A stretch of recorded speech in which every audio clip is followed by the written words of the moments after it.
अस्सलाम वालेकुम। सबसे पहले मैं जनाब जावेद इकबाल मंसूरी साहब, जनाब रबीउल्लाह मंसूरी साहब और जनाब अज़मत मंसूरी साहब का शुक्रगुज़ार हूँ और जमीयतुल मंसूर के तमाम अहदेदारान का शुक्रगुज़ार हूँ कि उन्होंने मुझे ये मौका दिया कि हमारे समाज के जो यंग माइंड्स हैं, जो मेरिटोरियस स्टूडेंट्स हैं, मैं उनसे इंटरेक्ट कर सकूँ। साथ ही साथ जो हमारे साथी जो यंग माइंड्स, जो मेरिटोरियस स्टूडेंट्स यहाँ पर आए हैं और उनके पेरेंट्स आए हैं, मैं उनका तहे दिल से इस्तकबाल करता हूँ। मेरे वालिद मोहतरम हाजी तसव्वुर हुसैन वाहिदी, मेरे भाई खलील मंसूरी और मेरे फैमिली मेम्बर्स यहाँ पर हैं, मैं उनका भी इस्तकबाल करता हूँ। मैं मेरे बारे में बताऊँ, मेरी पहचान ये है कि मैं अलीगढ़ मुस्लिम यूनिवर्सिटी का तालिब इल्म हूँ और मैं शाहजहाँपुर के टाउन तिलहर का रहने वाला हूँ। इस साल सिविल सर्विसेज एग्ज़ाम में मेरी रैंक 506 आई है और इंशाल्लाह उम्मीद है कि IPS एलोकेट होगा। अब अपने बारे में तो बात मैं बाद में करूँगा, जैसा कि मेरी जावेद इकबाल मंसूरी साहब से बात हुई कि जो हमारे यंग माइंड्स, जो मेरिटोरियस स्टूडेंट्स यहाँ पर आए हैं, उनकी कैसे हौसला अफजाई करी जाए और कैसे कुछ ऐसा काम किया जाए जिससे जो हमारे मेरिटोरियस स्टूडेंट्स यहाँ पर मौजूद हैं उनका नंबर में इजाफा हो सके। तो सबसे पहले तो मैं आप सभी को बहुत बहुत कॉन्ग्रेचुलेट करता हूँ आपकी सक्सेस के लिए, लेकिन साथ ही साथ मैं आपको ये भी बोलना चाहता हूँ कि ये पहला स्टेप है और आपको अभी आगे बहुत मेहनत करनी है। आपके सामने बहुत सारे चैलेंजेस आएंगे। ये सक्सेस का पहला स्टेप है। आगे आपको बहुत ऊंचाइयों तक जाना है, आपको सक्सेस लानी है और आपको इतनी मेहनत करनी है कि कुछ दिनों के बाद जब प्रोग्राम हो तो यहाँ पे मेरिटोरियस स्टूडेंट्स जो अभी कुछ लिमिटेड स्टूडेंट्स खड़े हुए, कुछ दिन के बाद पूरी महफिल सिर्फ और सिर्फ मेरिटोरियस स्टूडेंट्स की रहेगी। तो उसके लिए मैं कुछ सोच रहा था बैठे बैठे आप लोगों के लिए। तो मैं चाहूँगा कि जो पेरेंट्स आए हैं, जो गार्जियंस आए हैं और जो हमारे साथी जो यंग मेरिटोरियस स्टूडेंट्स हैं, उनके लिए कुछ बात कहूँ ताकि अपनी ज़िंदगी में आने वाले दिनों में वो और ज़्यादा सक्सेस को हासिल करें। तो इसमें सबसे पहला जो मेरे जहन में बात आ रही है वो रोल है पेरेंटिंग का, वालिदैन का रोल।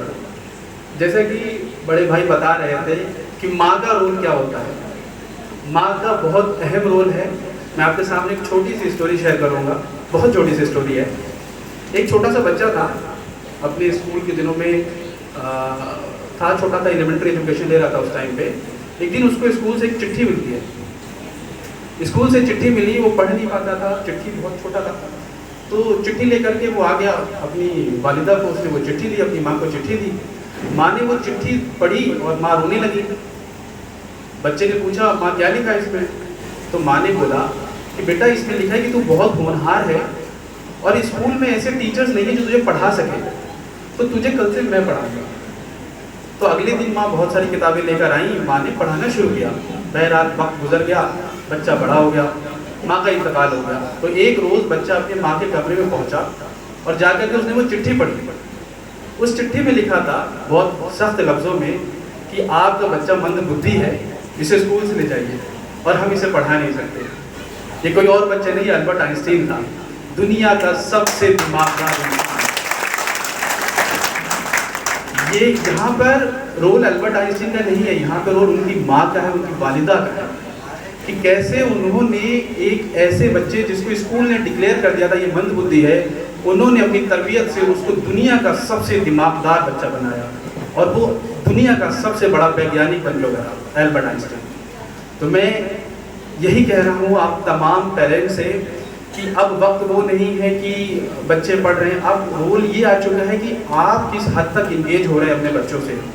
और पेरेंट्स में सिर्फ पेरेंट्स नहीं है, पेरेंट्स में पेरेंट्स के साथ साथ गार्जियन हो सकते हैं, आपके भाई बहन हो सकते हैं। जैसा मैं अपना बताऊं, मुझे मेरे भाइयों ने पढ़ाया, स्कूल से लेकर के यूनिवर्सिटी तक और UPSC प्रिपरेशन तक पूरा का पूरा सपोर्ट मुझे मेरे भाइयों ने दिया। तो आप माँ बाप की हैसियत से हो, बड़े भाई हो, बड़ी बहन हो, आप अपने घर में अपने बच्चे को वो एटमॉस्फेयर क्रिएट करिए, उनके साथ इंगेज होइए, उनको समझिए और उनको मोटिवेट करिए कि वो आगे बढ़ सके। तो पहली चीज़ मैंने अपनी बात रखी पेरेंटिंग पे। दूसरी चीज़ जो मैं अपनी बात रखना चाहूँगा वो सबसे ज़्यादा रोल प्ले करता है। एक बार पेरेंट्स ने बच्चे को पढ़ा दिया और वो कॉलेज चला गया, यूनिवर्सिटी चला गया, तो सबसे बड़ा रोल होता है आपकी संगत का, दोस्ती का। आप में से बहुत सारे बच्चे हैं जो जिन्होंने भी 10th किया है, 12th किया है, नीट दिया है, IIT किया, अभी आपके सामने दुनिया के बहुत सारे दरवाजे खुलने वाले हैं। आप IIT में जाएंगे, आप मेडिकल कॉलेज में जाएंगे, एम्स में जाएंगे, तो वहाँ पे रोल आएगा संगत का। यकीन मानिए सबसे आसान काम है चौराहे पे चाय की टपरी में बैठ के वक्त को बर्बाद करना, और सबसे कठिन काम है अपने कमरे में कुर्सी पे बैठकर किताबों को पढ़ना। तो आपको रास्ता चुनना है किताबों का, और वो रास्ता आप तब चुनेंगे जब आपकी संगत अच्छी होगी। अगर आपकी संगत खराब होगी तो आप अपना वक्त ज़ाया करेंगे। अगर आपकी संगत अच्छी होगी, जैसे मैं अपना बताऊं, मेरी संगत के जितने भी लोग हैं, I started my preparation from 2019, लगभग 80% मेरे दोस्त IAS और IPS हो चुके हैं, और मुझे उम्मीद है कि जो नहीं हुए वो इंशाल्लाह हो जाएंगे। तो ये असर होता है संगत का। रिजल्ट आए 2022, 23, 24, 25, जब भी रिजल्ट आता है हर रिजल्ट में कम से कम मेरे 2-3 दोस्त IAS IPS होते हैं। तो ये संगत का असर है कि आप ऐसे लोगों के दरमियान रहते हैं, ऐसे लोगों के बीच रहते हैं कि आप उनके जैसे हो जाते हैं। ऐसे कहते हैं कि आप क्या हैं, आप जो आपके आसपास 4-5 लोग हैं, आप उन्हीं की ही परछाई हैं। तो हमेशा संगत को जो है, संगत को आप बहुत अच्छा रखें, अच्छे लोगों के साथ उठें, अच्छे लोगों के साथ बैठें, अच्छे लोगों के साथ पढ़ाई करें, ठीक है। तीसरी चीज़ जो मैं आप बच्चों को बोलना चाहूँगा, हमारे यंग माइंड्स को बोलना चाहूँगा, वो ये है कि सपने हमेशा बड़े देखें। सपने देखने में कोई टैक्स नहीं लगता है। सपने देखने में कोई टैक्स नहीं लगता। हमेशा बड़ा सपना देखो, इतना बड़ा सपना देखो। कभी ये नहीं सोचो कि हम जो है वो डॉक्टर बन जाएंगे, इंजीनियर बन जाएंगे। सपना देखो कि हम नीट में ऑल इंडिया रैंक 1 लाएंगे, हम IIT JEE में ऑल इंडिया रैंक 1 लाएंगे, हम UPSC में ऑल इंडिया रैंक 1 लाएंगे। हमेशा बड़े सपने देखो। मैं आपको अपने बारे में बताऊँ, यकीन मानिए मेरे वालिद मोहतरम यहाँ बैठे हैं, मुझे इंशाल्लाह IPS एलोकेट होगा, और ऑल इंडिया सर्विस IPS उनको पता ही नहीं है कि IPS है क्या, ऑल इंडिया सर्विस क्या है। मेरे वालिद मोहतरम को स्कूली तालीम हासिल नहीं है, वालिदा को भी नहीं हासिल है। तो ऐसे घर में पैदा होने के बाद मेरे लिए इतने बड़े सपने देखना कोई चैलेंज नहीं था। लेकिन फिर वही बात कि सपनों पर टैक्स नहीं लगता। मेरे बड़े भाई कदीम मंसूरी साहब, उन्होंने मुझे हमेशा मोटिवेट किया कि सपने हमेशा बड़े देखो, सपने छोटे मत देखो, सपने बड़े देखो। जब आप सपने बड़े देखोगे तभी आप उसके प्रति ईमानदारी से मेहनत कर सकोगे। तो हमेशा सपने बड़े देखो। तो मैं अपने यंग माइंड्स को ये ज़रूर कहूँगा कि अभी आप जिस भी लेवल पर हैं, आगे जाएंगे, यूनिवर्सिटी में जाएंगे, अलग अलग कॉलेजेस में जाएंगे, तो हमेशा ऊँचे सपने देखने हैं। चौथी चीज़ जो मैं आपको बोलूँगा वो ये है कि लाइफ में बहुत बार फेलियर आता है या टफ सिचुएशन आती है, तो आपका एटीट्यूड क्या होगा उसको डील करने का। कभी कभी क्या होता है कि जैसे फॉर एग्जांपल अभी आप लोग अपनी स्टार्टिंग जर्नी में हैं, कुछ वक्त के बाद ऐसा वक्त आएगा कि आप यूनिवर्सिटी में होंगे या किसी कॉम्पिटिटिव एग्जामिनेशन की तैयारी कर रहे होंगे और सिलेक्शन नहीं होगा। तो 2 एटीट्यूड हो सकते हैं। एक एटीट्यूड तो ये कि छोड़ो, अपनी किस्मत में ही नहीं है। दूसरा एटीट्यूड ये है कि फिर से लगेंगे, फिर से मेहनत करेंगे। मैं आपको एक अपना किस्सा बताऊँ। 2023 का मैंने अटैम्प्ट दिया और प्रीलिम्स हुआ, मेंस हुआ, मैंने इंटरव्यू दिया 2023 के अटैम्प्ट में। 2024 में अटैम्प्ट आया और फाइनल सिलेक्शन नहीं हुआ। ऐसा लगा कि हाथों में जो सितारे आने वाले थे वो रह गए, नहीं आ पाया।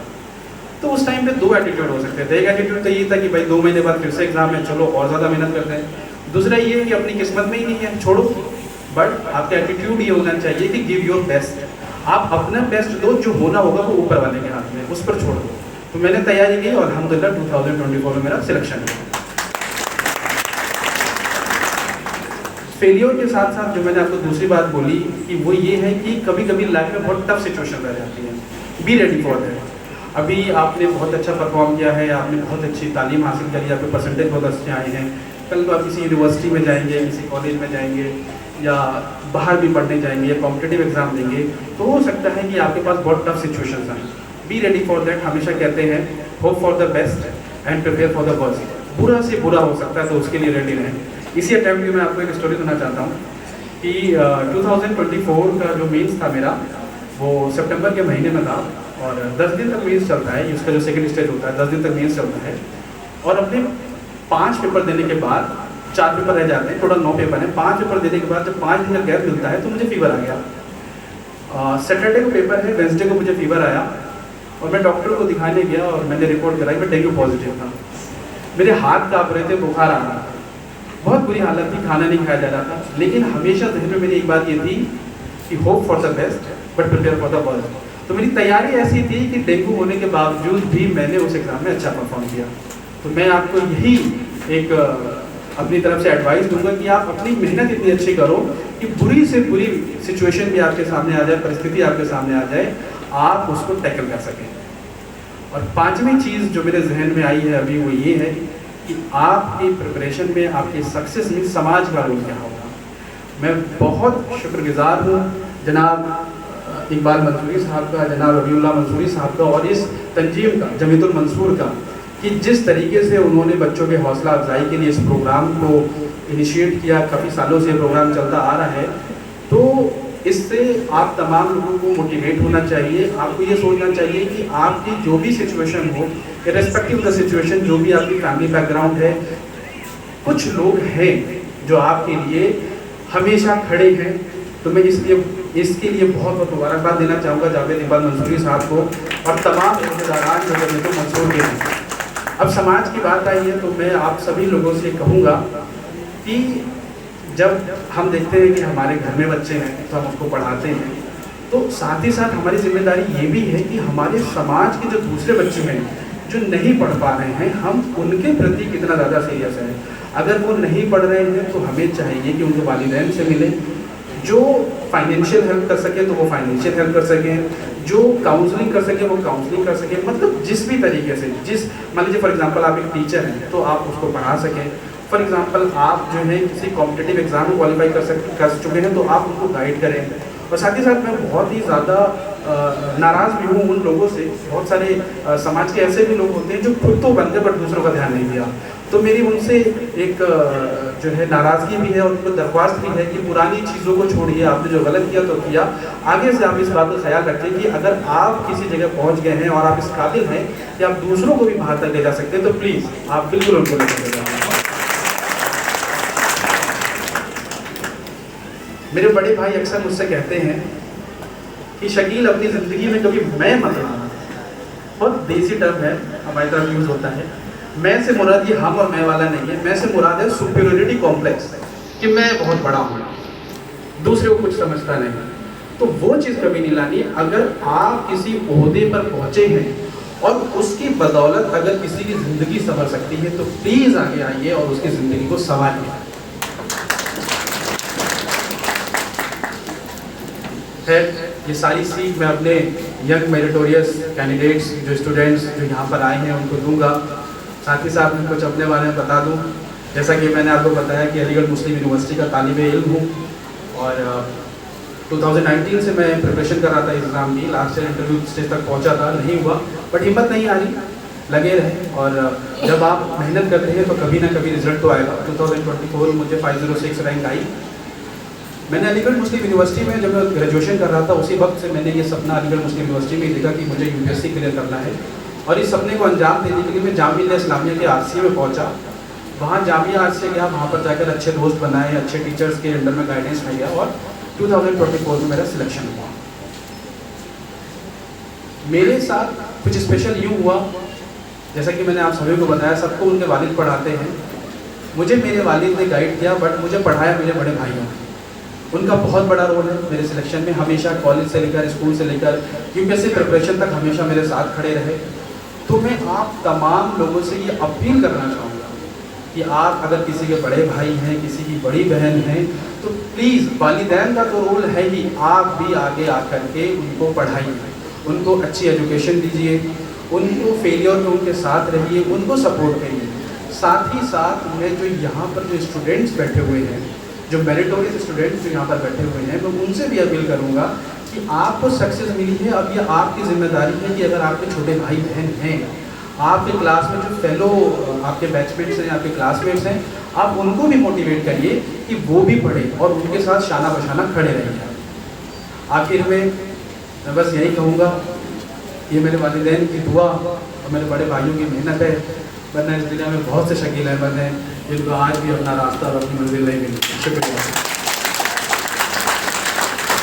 बहुत बहुत शुक्रिया शकील मंसूरी साहब।